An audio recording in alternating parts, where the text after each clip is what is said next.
नमस्कार, मैं आकाश यादव। अभी अभी फिलहाल स्टेट बैंक ऑफ इंडिया ने अलग अलग वैकेंसी स्टार्ट करते हुए पीओ, उसके बाद में क्लर्क, अभी सीबीओ का वैकेंसी रिलीज किया है, जिसकी total number of vacancies PO से 2.5 गुना से ज्यादा है। 5,280 वैकेंसीज सर्कल बेस्ड ऑफिसर, जिनका वेटेज बाकी सब चीजें, पर्क, सैलरी, सभी चीजें आइदर पीओ के जितनी होती है या पीओ से ज्यादा होती है। 2 इंक्रीमेंट उन्हें ज्यादा मिलते हैं। ये सभी चीजें, ये एग्जाम क्या है, कैसे टैकल करना है, ये सभी चीजें इस शॉर्ट वीडियो के थ्रू देखेंगे। वीडियो 2 पार्ट में डिवाइड होगा। पहले पार्ट में सबसे पहले मैं आपसे जितने भी अलग अलग पॉइंट्स है, स्पेसिफिकली नोटिफिकेशन में जो दिया है पीडीएफ में, वो वाला पार्ट देखेंगे। सेकंड पार्ट में कहां से अप्लाई करना है, क्यों अप्लाई करना है, उसके फायदे तोटे क्या क्या है, ये सभी पार्ट हम सेकंड हाफ में देखेंगे। फर्स्ट हाफ में हम वीडियो स्टार्ट करेंगे। सेकंड हाफ में जो अलग अलग मुद्दे हैं, ये मैंने यहाँ पे साइड में लिखे हुए हैं, सो दैट इनके ऊपर हमें चर्चा सेकंड हाफ में करनी है। सबसे पहले नोटिफिकेशन में क्या क्या दिया है, वो एक पार्ट हम अच्छे से एक बार देख लेते हैं। यह है स्टेट बैंक ऑफ इंडिया का सर्कल बेस्ड ऑफिसर का नोटिफिकेशन। फिलहाल वर्कलोड और बाकी सब चीजें बढ़ने की वजह से बैंक को डर भी है साथ में कि काफी बड़ा एट्रिशन ना हो, जैसे कि प्राइवेट बैंक्स में होता है। लगभग 30-40% से लेकर 50-60% तक एट्रिशन प्राइवेट बैंक्स में हो, वो कम से कम अपने बैंक में हो। इसलिए स्टेट बैंक ऑफ इंडिया ने भी अभी अभी जितने भी अवार्ड एचआर रिलेटेड बैंक को मिले हैं, वो सभी अवार्ड पहले पेज पे शो करना स्टार्ट किया है। अभी अभी क्लरिकल का नोटिफिकेशन भी आया था, उसमें भी ऐसा ही है। देखिए, इस एग्जाम के बारे में सबसे पहले मैंने जितनी भी अपने मंथली सेशन या बाकी भी सेशन है, जिसमें मैंने आपको टेंटेटिवली बता दिया था कि ये नोटिफिकेशन आ सकता है, जो आ चुका है। 22 नवंबर से लेकर 12 दिसंबर तक आप इसे अप्लाई कर सकते हो। एग्जाम की लास्ट डेट जनवरी 2024 है। एक ही एग्जाम होगी, एक ऑनलाइन टेस्ट और पर्सनल इंटरव्यू। इसके बेसिस पे फाइनल सिलेक्शन बच्चों का हो जाएगा। यहां पे जैसे कि पीओ के केस में आपको प्री देना पड़ता है, मेंस और उसके बाद में इंटरव्यू, यहां पे प्री मेंस ना होते हुए सिर्फ एक ही एग्जाम है, क्योंकि ये एग्जाम जितने भी एक्सपीरियंस्ड कैंडिडेट है उनके लिए ही है। थोड़ा आगे चलेंगे। यहां पे स्क्रीनिंग बीच में टेस्ट दिया है। स्क्रीनिंग मतलब आपके डॉक्यूमेंट का वेरिफिकेशन है, डॉक्यूमेंट का वेरिफिकेशन है। हालांकि यहां पे शेड्यूल्ड कमर्शियल बैंक का एक्सपीरियंस मांगा है। सो जो बच्चे कोऑपरेटिव बैंक में हो वो अप्लाई नहीं करेंगे। शेड्यूल्ड कमर्शियल बैंक में और ग्रामीण बैंक, सो वहां पे कौन कौन सा पार्ट आता है। अगर आप किसी नेशनलाइज बैंक में काम करते हो तो हाँ, आप सीबीओ के लिए अप्लाई कर सकते हो। आप स्मॉल फाइनेंस बैंक में करते हो, आप अप्लाई कर सकते हो। प्राइवेट बैंक में अप्लाई करते हो, आप कर सकते हो। इवन फॉरेन बैंक्स में आप कर सकते हो। ग्रामीण बैंक में हो तो कर सकते हो। बट कोऑपरेटिव बैंक की एक्सपीरियंस इस वाले जॉब के लिए नहीं चलेगी। कोऑपरेटिव बैंक कितनी भी बड़ी क्यों ना हो, लेकिन उसका एक्सपीरियंस यहां पे नहीं चलेगा। रीजन, यहां पे उन्होंने स्ट्रिक्टली मांगा है शेड्यूल्ड कमर्शियल बैंक का एक्सपीरियंस। थोड़ा सा और आगे चलेंगे। यहां पे देखिए, जो अलग अलग सर्कल है, अलग अलग सर्कल की अलग अलग वैकेंसीज है। काफी तगड़ी वैकेंसीज यहां पे इस बार बैंक ने रिलीज किए। 5,280 अलग अलग सर्कल के लिए वैकेंसीज। देखिए, अहमदाबाद के लिए 430, अमरावती आंध्रा का 400, Bengaluru 380, Bhopal 450, Bhubaneswar 250, Chandigarh 300, Chennai 125, north eastern 250, Hyderabad 425, Jaipur 500, Lucknow 600, Kolkata 230, Maharashtra 300, Mumbai metro 90, new Delhi 300, Thiruvananthapuram 250, ऐसा करके टोटल 5,280 वैकेंसीज है। इसके अलावा फिजिकली चैलेंज स्टूडेंट की वैकेंसीज अलग से ऐड होगी। तो सब मिला के मुझे लगता है कि ये आंकड़ा जो है वो 5,500 के ऊपर चला जाएगा। तो काफी ज्यादा नंबर ऑफ वैकेंसीज है। कैंडिडेट इनमें से किसी एक ही सर्कल को अप्लाई कर सकता है, 2 सर्कल को एट ए टाइम अप्लाई कर ही नहीं सकता है। तो अगर आप 2 सर्कल को अप्लाई करोगे तो कहीं पे दिया भी होगा कि आपका फॉर्म कैंसिल हो जाएगा समथिंग, क्योंकि एग्जाम आप किसी भी सर्कल को अप्लाई करो, एग्जाम तो सभी सर्कल की एक साथ होने वाली है। तो एट ए टाइम आप एक ही जगह पे प्रेजेंट रह सकते हो। तो उस हिसाब से the selected candidate will not be entitled for inter circle transfer, corporate centre posting, corporate centre establishment, foreign posting up to his promotion to SMGS scale 4 और 12 years of service, which ever is later. ये SBI ने क्यों निकाला होगा? Reason, लोगों की posting, लोगों की प्रमोशन, प्रमोशन के बाद में वो बंदा दूसरे सर्कल में जाएगा, उस वजह से बैंक और बिजनेस दोनों को भी दिक्कत होती थी। सो उसी वजह से उन्होंने, आप किसी एक ही सर्कल में, हाँ इट इज नॉट कि एक ही ब्रांच में आपको उतना काम करना है, एक सर्कल में, एक सर्कल में आपको अलग अलग जगहों पे रखा जाएगा, बट उसी सर्कल में टेंटेटिवली अगर हम देखेंगे तो एक एक सर्कल में आइदर एक स्टेट, दो स्टेट तक है। न्यू दिल्ली में ज्यादा है, उत्तर प्रदेश के कुछ पार्ट है, हरियाणा, उत्तराखंड, दिल्ली, देन महाराष्ट्र में महाराष्ट्र अलग, मुंबई अलग, कोलकाता में वेस्ट बंगाल, अंडमान निकोबार आइलैंड और सिक्किम, ऐसा पार्ट दिया है। सो यहाँ पे आप एक एक सर्कल मतलब अप्रोक्सीमेटली एक एक स्टेट ये पकड़ सकते हो। सो आपको उसी स्टेट में आइदर 12 साल या एसएमजे स्केल 4 होने तक, मतलब कम से कम 12 साल रहना ही है। अगर आपको एसएमजे स्केल 4 होने के लिए 16 साल लगे, 18 साल लगे, 20 साल लगे, या आप रिटायरमेंट तक वहां तक पहुंचोगे, तो आप रिटायरमेंट तक आपको उसी सर्कल में रहना है, ये उन्होंने यहां पे लिखा है। थोड़ा आगे चलेंगे। अगर आपको बैंक की, शेड्यूल्ड कमर्शियल बैंक की सब्सिडरीज का एक्सपीरियंस है तो वो नहीं चलेगा, ऐसा दिया है उन्होंने। शेड्यूल्ड कमर्शियल बैंक का चाहिए, बट उनकी अगर कोई सब्सिडरी कंपनी है तो उसका नहीं चलेगा। देन द कैंडिडेट्स जो क्लरिकल में है, क्लरिकल का एक्सपीरियंस, एसबीआई इन क्लरिकल सुपरवाइजरी कैडर, उनका एक्सपीरियंस भी नहीं चलेगा। देन जिन्होंने एसबीआई या एसबीआई के एसोसिएट बैंक्स में से एज अ पीओ रिजाइन किया है, वैसे कैंडिडेट का एक्सपीरियंस भी यहां पे नहीं चलेगा। देन आगे जो इंपॉर्टेंट पॉइंट है, एलिजिबिलिटी है कि any graduate will do. Age limit calculate होगा एज ऑन 31 अक्टूबर 2023, जहां पे एज लिमिट 21 से लेकर 30 साल तक है। एससी कैटेगरी 5 साल एक्स्ट्रा मिलेंगे, एसटी भी 5 साल एक्स्ट्रा, ओबीसी 3 साल एक्स्ट्रा, पीडब्ल्यूडी 10 साल एक्स्ट्रा मिलेंगे एज लिमिट में।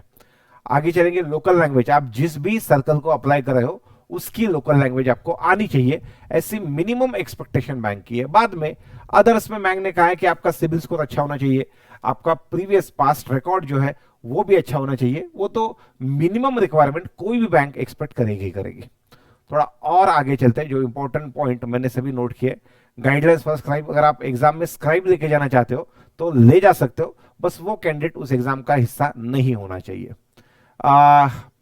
और एक चीज, एसबीआई पीओ सिलेक्शन प्रोसेस में ऑनलाइन टेस्ट, जिसमें ऑब्जेक्टिव टेस्ट है 120 मार्क्स की और डिस्क्रिप्टिव 50 मार्क्स की। तो डिस्क्रिप्टिव का वेटेज ज्यादा है, 120 ऑब्जेक्टिव, 50 मार्क्स डिस्क्रिप्टिव, सब मिला के 170 मार्क का पेपर होगा, जिसका वेटेज 75% होगा। और बचा हुआ 50 मार्क्स का इंटरव्यू, जिसका वेटेज 25% होगा। इस टेस्ट में English, banking knowledge, general awareness, computer aptitude, तो इंग्लिश है 30 क्वेश्चन 30 मार्क्स, बैंकिंग है 40 question 40 marks, general awareness 30 question 30 marks, computer 20 question 20 marks. ऐसे 120 क्वेश्चन 120 मार्क्स का पेपर है, जिसमें क्वांट और रीजनिंग नहीं है, जिसमें क्वांट और रीजनिंग नहीं है। इंग्लिश है, कंप्यूटर है, बैंकिंग है, जनरल अवेयरनेस है। और उसके बाद में आपका डिस्क्रिप्टिव, जिसमें लेटर और ऐसे राइटिंग, जो टिपिकल किसी भी IBPS PO, SBI PO mains में होता है, वैसा ही डिस्क्रिप्टिव वाला पार्ट होगा। इनफैक्ट एसबीआई पीओ मेंस में भी डिस्क्रिप्टिव 50 मार्क्स का है, यहां पे भी 50 मार्क्स का आएगा। तो ये आपका पेपर होगा। पेपर की difficulty level generally SBI PO के लेवल का होने की वजह से मॉडरेट टू डिफिकल्ट केस में पेपर आता है। बट अगर वहां पे क्वांट नहीं है, वहां पे रीजनिंग नहीं है, तो आप डिफिकल्टी लेवल बढ़ा बढ़ा के कैसे बढ़ाकर कौन से लेवल पे बढ़ाओगे? आप जनरल अवेयरनेस, बैंकिंग नॉलेज में बढ़ाओगे तो अगर आएगा तो सबको आएगा, नहीं आएगा तो एकदम स्पेसिफिक क्वेश्चन पूछोगे तो हार्डली कुछ बंदों को वहां पे क्वेश्चन आंसर आ जाएगा। सो 170 क्वेश्चन, 170 यहां पे, ये 120 प्लस 50, 170 मार्क्स का रिटन एग्जाम, जिसमें ऑब्जेक्टिव प्लस डिस्क्रिप्टिव है, और 50 मार्क्स का इंटरव्यू, जिसका वेटेज, इंटरव्यू का वेटेज 25% है। सबसे इंपॉर्टेंट बात, यहां पे नेगेटिव मार्किंग नहीं है, तो आप पूरे क्वेश्चन अटेम्प्ट कर सकते हो और आपको करना चाहिए, क्योंकि एग्जाम एक ही शिफ्ट में होगी, तो नॉर्मलाइजेशन का भी प्रॉब्लम नहीं है। आपको सभी 120 में से 120 क्वेश्चन अटेम्प्ट करने चाहिए। सेक्शनल कट ऑफ भी नहीं है, तो कोई प्रॉब्लम नहीं है। वो एग्जाम आपने एक बार करेक्ट कर लिया, लगभग 5200 से 5,500 वैकेंसीज है, तो इंटू 3 के मल्टीपल में 16-17 हजार बच्चों को इंटरव्यू के लिए बुलाया जाएगा। उसके पहले उनके डॉक्यूमेंट की स्क्रीनिंग होगी कि क्या आपका डॉक्यूमेंट सही है, क्या शेड्यूल कमर्शियल बैंक का एक्सपीरियंस है, जितना एक्सपीरियंस मांगा है उतना एक्सपीरियंस है, वैलिड है, नहीं है। उसके बाद में आपको इंटरव्यू को बुलाया जाएगा। इंटरव्यू होने के बाद में 75% weightage for return and 25% for interview. उस ढंग से आपका जो है आगे फाइनल सिलेक्शन के लिए चला जाएगा। ओवरऑल यहाँ पे जो सैलरी, पगार है, वो जितना एसबीआई का है उतना ही है, बस 2 इंक्रीमेंट एक्स्ट्रा है, 2 साल का एक्सपीरियंस चाहिए, इसलिए 2 इंक्रीमेंट एक्स्ट्रा है। 1490 का इंक्रीमेंट है, तो मुझे लगता है कि लगभग 3000 रुपए, 1490 3000 ऐड होके 39,000 के आसपास कुछ आपका बेसिक रहेगा। यहां पे बाकी सभी फैसिलिटीज एसबीआई पीओ के जितनी नहीं, उससे ज्यादा है, उससे ज्यादा है। रीजन, आपका बेसिक 2 बेसिक ऐड होके यहाँ पे चला जाएगा, 2 बेसिक ऐड होने के बाद में आपका वो वाला पार्ट जल्दी होगा। सेकंड, एसबीआई पीओ को पहले 2 साल अलग अलग जगहों पे घूमना पड़ता है और 2 साल प्रोबेशन कंप्लीट करना पड़ता है। इनका प्रोबेशन सिर्फ 6 महीने का है। तो देखिए, मैं जनरली बच्चों को बोलता हूं जो प्राइवेट बैंक में लगे, मेरे अभी तक पिछले ये चौथी ऐड है एसबीआई सीबीओ की, और पहले 3 ऐड में लगभग 150 से लेके 200 तक, 150 से लेके 200 तक मेरे बंदे इस एग्जाम में पास हो चुके हैं। जनरली उनसे बात करते वक्त वो बंदे उनका एप्टीट्यूड इतना स्ट्रांग नहीं था, कुछ उसमें से काफी बंदों को 2-3 साल मेहनत करने के बाद में, जिनकी प्री क्रैक नहीं हो रही थी, और 2-3 सालों के बाद में घर का प्रेशर था कि जॉब ज्वाइन करना है, जॉब ज्वाइन करना है, उन्होंने प्राइवेट बैंक ज्वाइन की थी। कुछ ने आईसीआईसीआई, एक्सिस, एचडीएफसी, अलग अलग बैंक में ज्वाइन किया था। अभी होता ऐसा है कि उनके 2-3 साल के एक्सपीरियंस के बाद में मौका सबको मिलता है, मौका सबको मिलता है। तो इन बच्चों को, इन प्राइवेट बैंकर्स को अभी मौका है कि आपके पीयर्स जो आपके साथ में तैयारी करते थे, जो अलग अलग सरकारी नौकरी में चले गए, बीट एसबीआई क्लर्क में चले गए, अलग अलग नेशनल बैंक के क्लरिकल में पीओ में चले गए, अलग अलग ग्रामीण बैंक्स में चले गए, स्मॉल फाइनेंस बैंक में चले गए, उनसे नीचे वाले पायदान से 2 पायदान ऊपर जाने का एक अच्छा मौका आपको एसबीआई सीबीओ देता है, जहां पे आपका वेटेज रिटर्न एग्जाम के ऊपर ज्यादा है नहीं। यहां पे रिटर्न एग्जाम के ऊपर ज्यादा है नहीं, यहां पे वेटेज है, बट रिटर्न एग्जाम पे वेटेज है, बट आपका जो कंपटीशन है, जिन जिन बच्चों को एक्सपीरियंस है, बस उनके साथ है, उनके साथ है। उसकी तैयारी कैसे करनी है, उसके लिए बैच और बाकी सब चीजें मैं एंड में आपको बताता हूं, बट सबसे पहले ये नोटिफिकेशन खत्म करता हूं। तो बाकी सभी चीजें SBI PO, as they are also directly recruited officer, DRO हुए, तो उनके जैसे रहेंगे। जनरल ईडब्ल्यूएस ओबीसी की फीस 750 और बाकी एससी एसटी पीडब्ल्यूडी की नील 0 फीस होगी। एप्लीकेशन की प्रोसेस टिपिकल आईबीपीएस जैसी होती है, बट आप थोड़ा सा ध्यान रखें, क्योंकि आपने काफी सालों से जो बच्चे वीडियो देख रहे हैं, जो अलग अलग एग्जाम की प्रिपरेशन करते थे, बट बीच में गैप हुआ, ऐसे काफी बंदे होंगे, तो आप थोड़ा सा अच्छे से एक बार फॉर्म को देखिए, इसके कोई वीडियोस होंगे फॉर्म एप्लीकेशन के, वो देखिए, उसके बाद में फॉर्म भरे, सो दैट कोई मिस्टेक आपकी फॉर्म भरते वक्त ना हो जाए। वैसे आईबीपीएस या एसबीआई, आईबीपीएस का कोई भी एग्जाम हो, जैसे ये भी एग्जाम हो, फॉर्म की प्रोसेस काफी सरल होती है। तो यहाँ पे अलग अलग एग्जाम सेंटर्स दिए हैं बैंक ने, एप्लीकेशन की प्रोसेस दी है, ये सब चीजें हुई। This is part 1। हम पार्ट 2 में आएंगे। पार्ट 2 में मैं आपसे अलग अलग ये मुद्दे कहां से अप्लाई करना है, क्या, ये सब चीजें डिस्कस करता हूं। उसके पहले हम हिंदी इंग्लिश में एक बैच लॉन्च कर रहे हैं एसबीआई सीबीओ के लिए। सो एसबीआई सीबीओ का ये बैच पूरा लाइव होगा, और लाइव हुए जितने भी लेक्चर हुए वो सभी रिकॉर्डेड फॉर्मेट में बच्चों को अवेलेबल होंगे। बैच 27 नवंबर को स्टार्ट होगा। बैच का टाइमिंग मैं सोच रहा हूं कि एज उसमें वर्किंग एक्सपीरियंस ज्यादा हो गए, तो उसका टाइम 8 बजे के बाद में रखा जाए, बट मैं बच्चों से डिस्कस करूंगा। We are open to take lecture from 6 in the morning to 11 in the night। मैंने पहला जो बैच लिया था एसबीआई सीबीओ का, जिसका लेक्चर का टाइम कभी कभार रात को 11 बजे का रखना पड़ता था, अभी रखने की जरूरत नहीं है। रीजन, वहां पे कुछ बच्चे थे, उनका कहना था कि सर थोड़ा सा लेट ले, 11 नहीं, शायद 10 साढ़े 10 के आसपास टाइम बैच स्टार्ट होते, कुछ लेक्चर स्टार्ट होते थे। तो मुझे ऐसा लगता है कि यहाँ पे अगर हम बैच लाएंगे तो 8 से 9:15 एक लेक्चर, और 9:30 से 10:30, 11:30, 11 बजे तक सेकंड लेक्चर, ऐसे 2-2 सेशन हम कवर करेंगे। क्वांट है नहीं, बट इंग्लिश का जो पार्ट है वो क्षितिज भालेराव सर कवर करेंगे, जो खुद, मैं एग्जाम के नाम गिनाता हूं, आरबीआई असिस्टेंट, एसएससी सीजीएल 2 बार, सेबी की exam, IBPS clerk, in exam में उनका तजुर्बा यह रहा है कि उन्होंने इंग्लिश में 30 out of 30, then SSC CGL में 50 आउट ऑफ 50।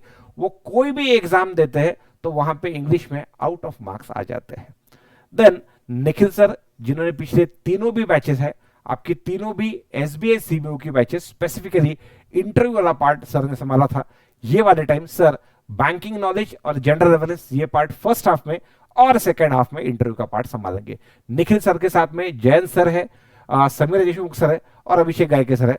सभी इंटरव्यू में आपको मदद करेंगे। अभिषेक सर इंटरव्यू वाला पार्ट, डिस्क्रिप्टिव वाला पार्ट आपको पढ़ाएंगे, और साथ में इंटरव्यू वाला पार्ट भी आपका ले लेंगे। अभिषेक गायके सर खुद 2 बार State Bank of India PO रह चुके हैं। थोड़ा और आगे, sir huge recruitment, chances of selection, यहां पे आपके चांसेस ऑफ सिलेक्शन बहुत ज्यादा है। आप इतना सोचिए 5-5,500 वैकेंसीज है, अगर 5,500 इंटू 3, 16,500 वो इंटरव्यू के लिए बुलाने वाले हैं। 16,500 स्टूडेंट फॉर इंटरव्यू, ये आंकड़ा खुद में काफी बड़ा है। अगर टोटल नंबर ऑफ एप्लीकेंट आप खुद ही सोचो, जिनको 2 साल का एक्सपीरियंस है, जो एसबीआई में आना चाहते हैं, ऐसे कितने होंगे? ऐसे हो सकते हैं 50,000, 60,000, 70,000, मुझे लगता है अप टू लाख। और अगर अप टू लाख है, 1 लाख है, 1 लाख में से 1 लाख काफी मैं हायर साइड में बोल रहा हूं, 1 लाख में से अगर 16-17,000 बच्चों को इंटरव्यू देना है, दैट रेशियो इज 1:6, जो आप बाकी आईबीपीएस को, बाकी फ्रेशर लोगों के साथ में कंपीट करते हो, उससे बहुत ज्यादा कम है, बहुत बहुत कम है वहां पे। तो यहां पे आपकी कंपटीशन बहुत कम रहेगी। बट आपका प्रॉब्लम क्या है कि आप पिछले 2 सालों से, 3 सालों से, 4 सालों से आपके अलग अलग डेज, आज ये लॉग इन डे, कल वो लॉग इन डे, आज एलआईसी लॉग इन डे, कल general insurance log in day, परसों अटल पेंशन योजना लॉग इन डे, फिर उसके बाद में Jeevan Jyoti log in day, उसके बाद में फसल बीमा योजना वाला लॉग इन डे, अलग अलग लॉग इन डे। कल इस एजीएम का बर्थडे है, उसका बर्थडे 52वां बर्थडे है, तो 52 लाख का उसको प्रीमियम देना है। दूसरे जीएम का 58th बर्थडे है, तो उसको 58 लाख का प्रीमियम बढ़ा के देना है, उसको ऐसे बर्थडे गिफ्ट देने हैं। उसके बाद में coffee with officer, coffee with GM, coffee with DGM, target complete करो। टारगेट कंप्लीट करने के बाद में वहां पे जैसे आपको टारगेट दिया 50 लाख प्रीमियम का, आपने कंप्लीट कर दिया। उसके बाद में आपको क्या है, आपको जीएम के साथ में कॉफी के लिए बैठना है। कॉफी में वो जीएम बोलेगा अच्छा, अच्छी बात है, आपने 50 लाख किए। कॉफी पीते पीते कॉफी का पहला सिप यहां पे जाने से पहले वो बोलता है अगले बार आप 1 करोड़ का करोगे। कॉफी पीने की इच्छा वहीं पे खत्म।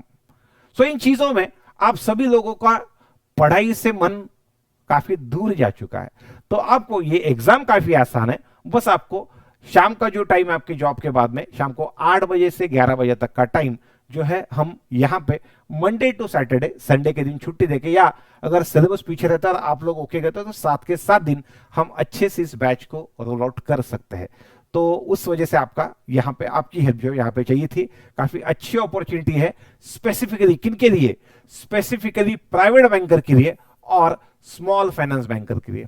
नेशनलाइज और ग्रामीण बैंक वाले सोच सकते हैं, क्योंकि उनके बैंक में जो है, ग्रामीण बैंक और नेशनलाइज बैंक में, उनके बैंक में मुझे लगता है कि उनका वर्कलोड एसबीआई से कम ही होगा, ऐसा मुझे लगता है। बट ग्रामीण बैंक में इश्यू ऐसा है कि लेट अस से I am taking example of Maharashtra. Maharashtra में 2 ग्रामीण बैंक है, एक है महाराष्ट्र ग्रामीण बैंक जो वेस्टर्न महाराष्ट्र और मराठवाड़ा में है, और विदर्भ कोंकण ग्रामीण बैंक जो विदर्भ और कोंकण में, जैसे नाम में लिखा है वैसे। सो कुछ मराठवाड़ा और वेस्टर्न महाराष्ट्र के बच्चे वीकेजीबी में सिलेक्टेड है, विदर्भ कोंकण ग्रामीण बैंक में सिलेक्टेड है। तो वो बंदा तो उसके होम पोस्टिंग के नजदीक लाइफ टाइम में आएगा ही नहीं। जो विदर्भ और कोंकण का बच्चा है, अगर वो महाराष्ट्र ग्रामीण बैंक जो मराठवाड़ा और वेस्टर्न महाराष्ट्र में वहां पे सिलेक्टेड है, वो अपने गांव इस लाइफ टाइम में जा ही नहीं सकता जब तक कि दोनों बैंक का मर्जर ना हो। मर्जर कब होगा पता नहीं। सो ऐसे स्टूडेंट के लिए जिनको अपनी होम टाउन की पोस्टिंग ज्यादा इंपॉर्टेंट है कंपैरेटिवली बैंक का लोड, तो वो वाले ग्रामीण बैंक के बच्चे जा सकते हैं। सेकंड, ग्रामीण बैंक में जो बच्चे स्केल 2 में है, स्केल 3 में और दूसरे स्टेट में पोस्टेड है, सो ऐसे बच्चों को भी अगर अपने खुद के स्टेट में आना है तो एक अच्छा चांस वहां पे आएगा। Sir which state circle to apply from, तो जनरली यहां पे इस एड में इधर उधर देखने की कोई जरूरत ही नहीं है। रीजन यहां पे एसबीआई काफी क्लियर है कि हमें बंदों को उसी सर्कल में रखना है। अगर उसी सर्कल में रखना है तो आपको भी आपका जो पसंदीदा सेक्शन, जो पसंदीदा सर्कल है, जहां पे आपको लगता है कि हाँ ये वाले सर्कल में मैं मेरी लाइफ अच्छे से बिता सकता हूं, मैं वहीं से अप्लाई करता हूं, तो आप वहां से अप्लाई कर सकते हो ऐसे। ठीक, सर वर्क लोकेशन आपके सर्कल में होगा। प्रमोशन लगभग 3.5 साल में बोला जाता है, बट 4 से 4.5 साल तक प्रमोशन फास्ट है। और जॉब प्रोफाइल जो है वहां पे प्राइवेट बैंक में क्या होता है कि आपको कोई एक डेस्क दिया जाता है, उस डेस्क का पूरा काम आपको करना होता है। नेशनलाइज बैंक में ऐसा डेस्क बेस्क का कोई लफड़ा नहीं होता है। नेशनलाइज बैंक को जो काम हाथ में है पूरे काम आपके, ऐसा यहाँ पे स्ट्रक्चर होता है। Salary perks of CBO PO के मुकाबले यहाँ पे 2 इंक्रीमेंट ज्यादा मिलते हैं। पीओ को 2 साल का कंफर्मेशन होता है, यहाँ पे प्रोबेशन होता है, यहाँ पे सिर्फ 6 महीने का प्रोबेशन होता है। सो तुरंत बंदा ज्वाइन करके पूरे एसबीआई के बेनिफिट उठा सकता है। तो ये था, बाकी हम फिर मुझे लगता है कि बैच में मिलेंगे। 27 नवंबर को स्टार्ट होगी, जिसमें इंग्लिश होगा, banking, general awareness, computer, descriptive, mock interview, पूरा पार्ट आपका। बैच की फीस और बाकी सब चीजें मैंने डिटेल दी है। अगर आपको कोई डाउट होगा तो नीचे नंबर स्क्रॉल हो रहे हैं, वहां पे स्क्रॉल हो रहे नंबर पे आप कांटेक्ट करके इंफॉर्मेशन ले सकते हो। साथ ही साथ अगर आप 22 से 26 नवंबर के बीच में एडमिशन लेते हो, आपको वहां पे कूपन कोड यूज करना है SBI20 नाम का, सो दैट बैच में आपको 20% डिस्काउंट मिल जाएगा। इतनी ही इंफॉर्मेशन मुझे इस एग्जाम के बारे में आपको देनी थी, बट स्टिल अगर आपके और भी कोई डाउट्स है तो डाउट्स आप कमेंट में लिख लीजिए। यहां पे 2 साल का एक्सपीरियंस मैंने बोला है, 2 साल का एक्सपीरियंस शेड्यूल कमर्शियल बैंक में चाहिए। शेड्यूल कमर्शियल बैंक, उसकी लिस्ट आप गूगल से भी डाउनलोड करके आपकी बैंक या जहां पे आपने एक्सपीरियंस लिखा है वो यहाँ पे चलेगा नहीं चलेगा, वो एक पार्ट यहाँ पे देखिए। और उसके अलावा कोई भी डाउट हो तो डाउट कमेंट में पोस्ट कीजिए। अगर doubts, number of doubts, relevant doubts आ गए तो मैं एसबीआई सीबीओ का सेकंड वीडियो यहां से बना देता हूं। यही इंफॉर्मेशन मुझे इस वीडियो के थ्रू आपको देनी थी। बहुत बहुत धन्यवाद।